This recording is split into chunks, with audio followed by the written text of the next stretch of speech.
je m'adresse davantage à mon ami Pierre-Carl. Pierre-Carl, tu as publié une lettre quand même en 2010 dans laquelle tu remettais en cause les cotisations obligatoires syndicales. Tu remettais en cause l'imposition des prestations qu'on pouvait recevoir durant un conflit. Tu remettais aussi en cause la formule RAN et tu n'as pas plaidé non plus pour la modernisation de la loi anti-SCAB. Comme ce sont toutes des mesures que le Parti québécois et René Lévesque a mis en œuvre et que tu souhaites diriger le Parti québécois, j'aimerais savoir si ta pensée a évolué depuis. Un droit de réplique ou un droit de réponse à M. Pierre-Carl Péladeau. Ces questions, évidemment, sont très importantes. Elles doivent susciter un débat. Évidemment, lorsque j'ai émis cette opinion, j'étais dans une situation bien différente.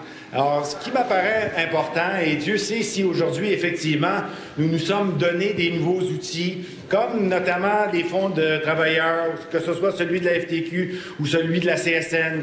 Aujourd'hui, je pense que les préoccupations, et j'ai eu l'occasion donc de le vivre là, depuis les derniers jours, que ce soit à Gaspé, que ce soit aux îles, que ce soit à Bonaventure, à Sept-Îles ou encore, comme je le disais tout à l'heure, à Bécomo, les préoccupations sont des préoccupations de création d'entreprises, de faire en sorte que nos emplois qui, à certains égards, sont devenus précaires, pensons aux mines.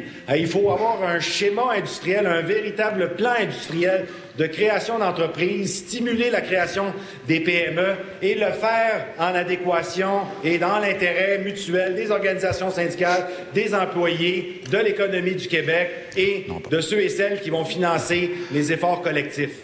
Ben, moi, je suis tout à fait à l'aise qu'on rappelle votre passé, M. Péladeau, mais je réitère qu'on doit aussi rappeler le passé parlementaire de certains d'entre nous ici, là. Pas moi, bien sûr. Non, pas de chou. On a coupé dans l'aide sociale en 2013. Et hier, on présentait un projet de bonification au programme d'aide sociale. Cohérence. C'est pas comme ça, je pense, qu'il faut faire de la politique. On n'a pas le droit d'instrumentaliser ces questions-là de cette façon-là. Quand on est parlementaire et qu'on est au pouvoir, on respecte les engagements qu'on a pris devant la population. C'est ce que je pense. Et c'est ce que je vais rappeler partout, tout au cours du débat qu'on va faire.